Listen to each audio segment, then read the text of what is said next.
Essa história aconteceu na Rússia há muito tempo. Foi chamada uma reunião de emergência na casa do governador porque algo muito grave havia acontecido, e isso poderia tirar o sossego de todos. Para essa reunião foram chamadas tais pessoas: o diretor do hospital, Dr. Artemi, Lucas, que era o diretor da escola, o juiz Amos, 2 soldados e, por último, o doutor Cristiano, que não sabia falar nem um pouco russo. Ninguém sabia o motivo da tal reunião, e foi aí que o governador Anton disse para todo mundo que estava naquela sala: está para chegar na nossa aldeia um inspetor. Ninguém acreditou no que ele estava falando, porque era uma coisa muito grande, uma coisa que não fazia nenhum tipo de sentido, e foi aí que ele resolveu ler a carta que tinha recebido, e lá estava dizendo assim: estou escrevendo às pressas para mandar-lhe uma informação urgente que exige providências urgentíssimas. Sou através de uma fonte que está para chegar aí um funcionário especializado em inspeções de províncias, por motivos secretos. O tal inspetor, via incógnito, pode chegar a qualquer momento. A tal pergunta: será que o inspetor está disfarçado de turista? Foi aí que resolveram limpar o país das mordomias do empreguismo. Arrumaram tudo no hospital e tribunal. De repente, chegaram 2 fazendeiros discutindo para ver quem iria contar a grande novidade. Contaram que estavam almoçando e descobriram que tinha chegado um hóspede muito suspeito, com traje civil, e ele se chamava Ivan. Os tais chegaram a essa conclusão, pois ele não paga as contas, encarou muitos fazendeiros e tinha um ar profundo e disfarçadamente ficou observando o prato. E o momento mais tenso foi quando eles disseram que o suspeito tinha chego há 2 semanas.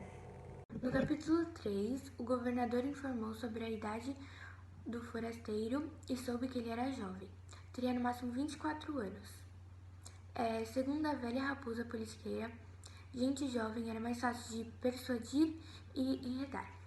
Agora restava a cúpula da aldeia, já consciente dos problemas que teria que enfrentar, tentar amenizar o máximo o caos que ela tinha instalado. Então tudo foi organizado à pressa. O governador achou então, aos olhos do inspetor, uma atitude simpática se todos ali presentes se reunissem para dar as boas-vindas.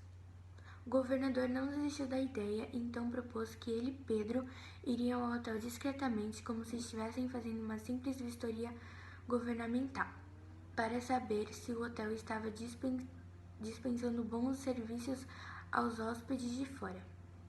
Enquanto estava na carruagem, o governador dava ordens ao soldado para o sargento alto para que fique em posição no meio da ponte. Por ele ser forte, iria causar uma impressão excelente caso o inspetor passasse por lá. Ao sair do caso do governador, deixou atrás de si um grande tumulto. Ana, sua mulher, e Maria, sua filha, foram à sala correndo. Ana estava curiosa para saber quem iria chegar e o motivo de tanta afobação. Cansada de andar do lado para o outro, Ana acabou ficando com os cotovelos numa das janelas. Viu uma conhecida passando e resolveu perguntar se ela sabia de algo que o inspetor ia chegar na cidade. Então a moça falou que só viu seu marido saindo às pressas com a carruagem.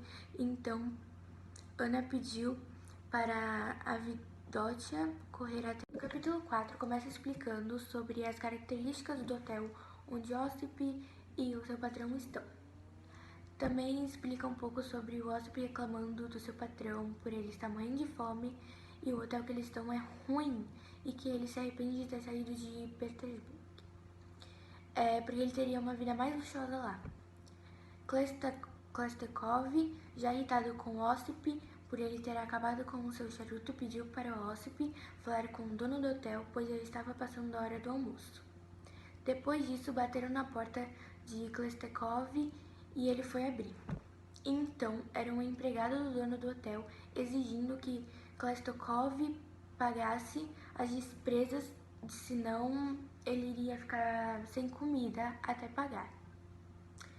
Então, Klastekov fala que está morrendo de fome até o dono do hotel levar uma comida para ele.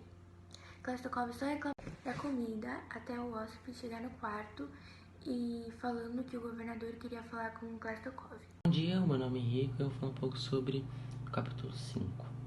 O Sr. Holmes discute sobre vários acontecimentos que estão tendo com o roubo de busto de Lampião e tem a ajuda de Lestrade e Addison nesse acontecimento. O primeiro caso foi que uma lojista saiu da loja e quando escutou um barulho foi correndo para ver o que tinha acontecido e seu Napoleão estava quebrado. O segundo acontecimento foi que um médico tinha colocado em cima da sua lareira um busto e quando viu tinha sido roubado. Mas o Sr. Holmes viu que estava vendo uma pessoa saindo de lá e então foi atrás dela e pegou ele e viu que era o Beppo. E então, depois de muito investigação, ele foi preso.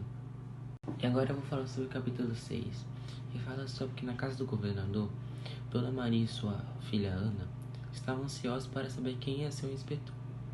Domitinsky chegou e contou para elas que o rapaz, o inspetor, tinha em média de 20 anos e era jovem.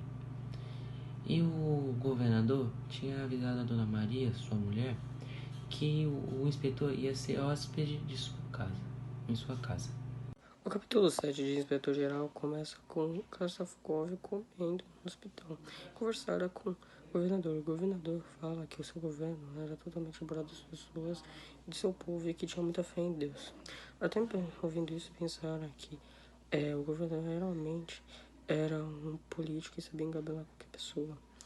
Klastukov pergunta se havia reuniões sociais e o governador logo afirma que não tinha, que ele tinha pavor dessas coisas.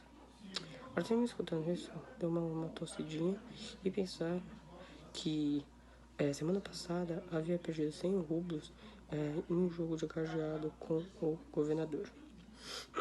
O governador então propôs a todos irem à sua casa. Klastukov chega lá e dá em cima de uma das donas da casa, falando que era um escritor, poeta russo, e conhecia Putin, um famoso escritor poeta russo. Falou que também havia feito inúmeras peças de teatro, tais como Farturo, As Bodas de Fígaro. Diz também que todas as pessoas de São Petersburgo conhecem a casa dele e quando eles forem para lá é para visitar os bailes dele. Fala também que vende melões caríssimos. Ele ainda fala que quer ser escritor por profissão. Ele fala que não recusou a oferta de César para ser inspetor lá do seu ministro. Ele fala que não recusou a oferta de César para ser inspetor lá do seu ministro de São Petersburgo, porque ficou com medo que César ia achar de sua recusa. Depois de todo mundo ver isso, ficaram preocupados com tanta hierarquia. Artemis deixa escapar que ninguém estava vestindo um traje a rigor para falar com o inspetor.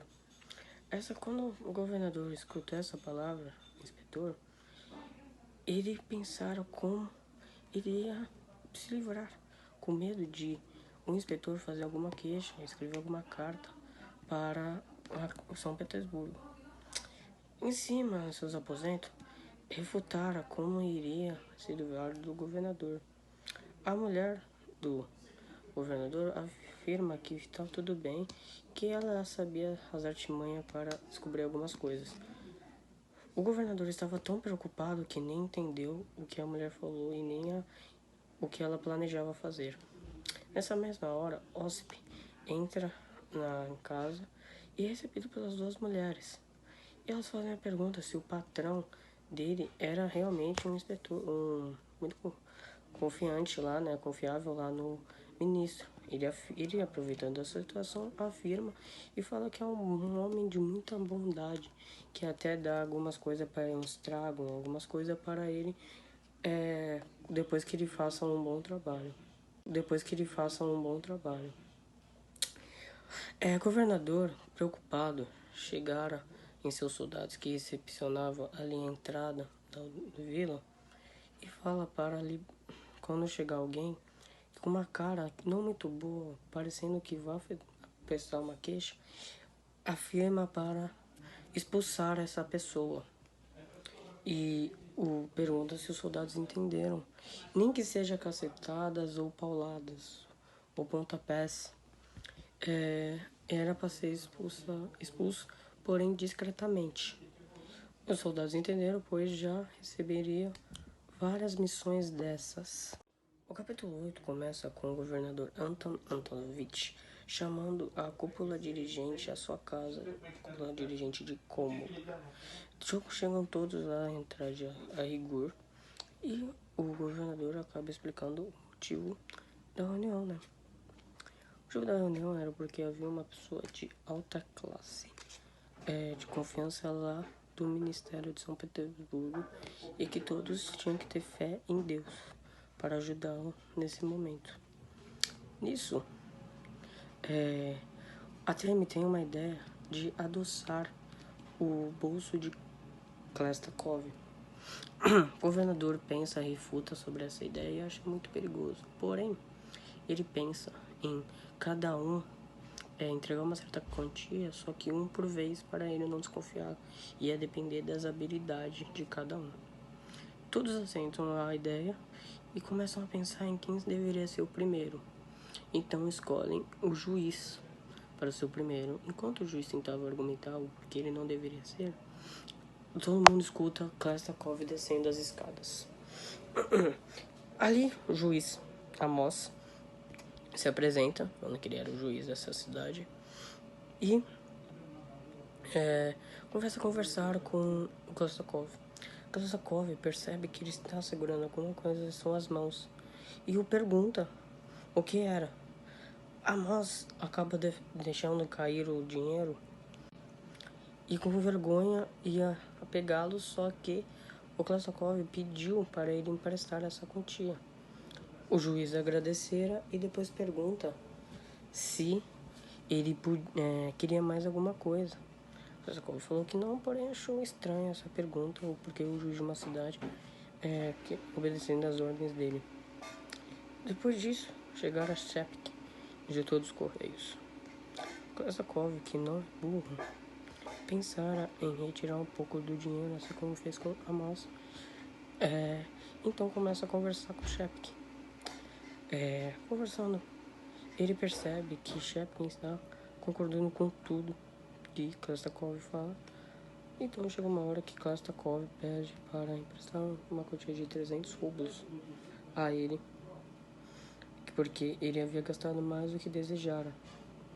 Então o Shepkin ele dá uma quantia de 400 rublos para ele. Depois de dar essa quantia, chega Lucas Lukic, diretor do colégio, falando muito nervoso, muito tímido, não conseguia desenrolar. E aí, Klestakov também, pensando em roubar o dinheiro, pedir emprestado, eles começam a conversar e Klestakov pergunta se ele queria fumar a sua preferência por mulheres, sendo louras ou morenas. Lucas, muito nervoso, não conseguia responder e admite que ele é muito tímido. Então Klestakov pergunta o porquê que ele intimida muitas pessoas daqui.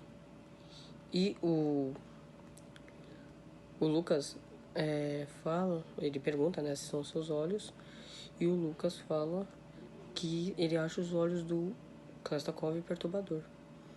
O Lucas, com medo dele interpretar de uma maneira errada e entender a situação, começou a ficar mais nervoso ainda. Nisso, Klestakov, percebendo a situação, pede uma quantia de 300 rublos para Lucas Lukic, que aceita e entrega e vai embora. Indo embora, chega Artemi, diretor do hospital, e pergunta se reconhecera ele. Klestakov fala que sim, que nunca comeram uma refeição tão boa. Klestakov, querendo também pegar o dinheiro de Artemi, começa a puxar assunto com Artemi. E Artemi começa a falar de sua cidade. Começa a falar que o diretor dos Correios sempre demorava a entregar suas cartas. que o juiz, ele sempre caçava e que ele era muito relapso e que até quando ele ia pro tribunal exercer o cargo de juiz, ele levava os seus cães de caça, que para ficar no tribunal que atrapalhavam. E até em questão, ele sempre caçava e que ele era muito relapso e que até quando ele ia pro tribunal exercer o cargo de juiz, ele levava os seus cães de caça, que para ficar no tribunal que atrapalhavam. E até em questão de justiça, ele não era muito bom, pois ele estava envolvido com o caso da mulher de Dobitsch. E, ouvindo isso, Kestakov, muito com uma cara centrada de sério, interrompia fazendo perguntas. E aí o Kestakov, Artemis, começa a falar do diretor da escola, falando que ele era um maledicente, etc.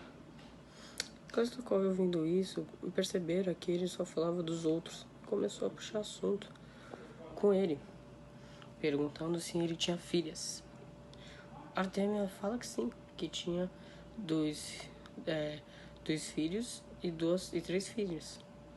E ele pergunta a Kestakov como são as filhas delas, né, como se chama. E ele fala, Ivan, Nicolau, Anastácia, Isabela e Maria é o nome dos seus filhos. A Artemia percebeu que ela busca mudança de assunto, então ia se despedindo. Quando ele estava prestes a se despedir, Kestakov agiu rapidamente, pedindo uma quantia de dinheiro para o... Nisso, a Artemis aceita ajudá-lo e entrega.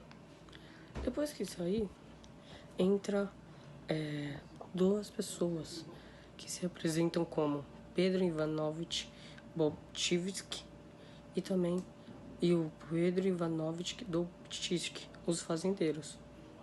Kestaklovsky olhava para eles imaginando se ainda tinha dinheiro para colocar mais dinheiro, né, bolsa, para colocar mais dinheiro. E ele lembrou que o senhor foi um dos senhores que machucou o nariz dele. Então, o Kestakov resolveu abreviar a conversa e falar diretamente o assunto, perguntando se os dois tinham dinheiro para lhe prestar. E aí, os dois falam que sim e perguntam quanto ele precisa. Kestakov aumenta a sua quantidade de 1.000. Porém, juntando ao todo, só deu 400 rublos. E eles entregaram.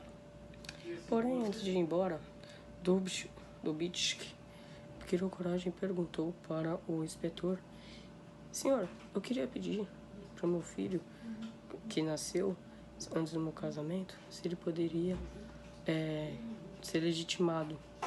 Ele perguntou se isso é possível, Kestakov afirma que não havia tal possibilidade. Nada contra tal possibilidade. O curvou-se e indo embora. Depois veio o pedido de Bobchivsky, pedindo que quando o Kestakov voltasse à corte, ele pedira para falar que existia nessa cidade um tal de Pedro Ivanovich Bobchivsky. O Kestakov falou que atenderia o pedido dos 2 fazendeiros e que ia executar, né? Depois disso, depois de os fazendeiros irem embora, Kestakov atendeu o pedido de Artemio e começou a escrever uma carta para São Petersburgo, para uma amiga que era jornalista, para ela dar altas risadas. Oi, eu vou falar sobre os capítulos 9 e 10. Meu capítulo 9 começa com o Zop estando muito preocupado com o que estava acontecendo por ali e que provavelmente iria acontecer uma grande confusão. Então ele vai até a patrãozinho para eles poderem falar com Kestakov sobre a filiação deles. Kestakov na hora estava passando por perto e se intrometendo na conversa deles para eles poderem falar sobre a filiação. Mas antes de falarem com a filiação, Kostakov queria que o Zop entregasse uma carta ao correio, que era uma carta que ele havia escrito para um amigo dele. Então o Zop, em vez de ele ir entregar, ele foi em busca de alguém que pudesse entregar para ele a carta. Assim, Kostakov acabou escutando várias gritarias fora da casa de onde ele estava. Kostakov então foi à varanda para ver o que estava acontecendo. Eram vários comerciantes furiosos com o governador, e que eles estavam pedindo direitos para poder falar reclamar sobre o governador. Assim então, Kostakov vai até os comerciantes e os comerciantes começam a reclamar sobre o governador, falam que ele era uma pessoa sem caráter e que ele abusa do poder. Vai e vem, eles começam a conversar, reclamar. Kostakov diz que, assim, depois de tantas reclamações, ele vai tomar algum tipo de providência. Assim, os comerciantes começam a oferecer produtos para ele, para poder agradecer a eles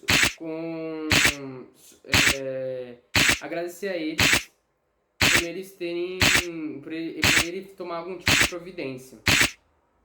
O Kostakov então diz que ele não pode aceitar, porque senão seria suborno, mas é que ele aceitaria sim uns 300 rublos só para ele poder viajar depois. Então, mas por fim, Kostakov acabou ficando com vários sacos de açúcar e 500 rublos e uma bandeja de prata. Assim, os comerciantes foram embora depois de tudo isso, e quando o Kostakov estava assim, quase indo se descansar, várias mulheres acabam chegando e começam a reclamar mais do governador e dizem que fizeram alguma coisa com o marido dela. E Kostakov acaba entendendo e fala para elas para saírem. Kostakov então, quando estava finalmente indo descansar depois de todo aquele furdúncio, ele vê a filha de Maria, a bela filha de Maria, que é a esposa do governador, a mãe de Maria, a esposa do governador.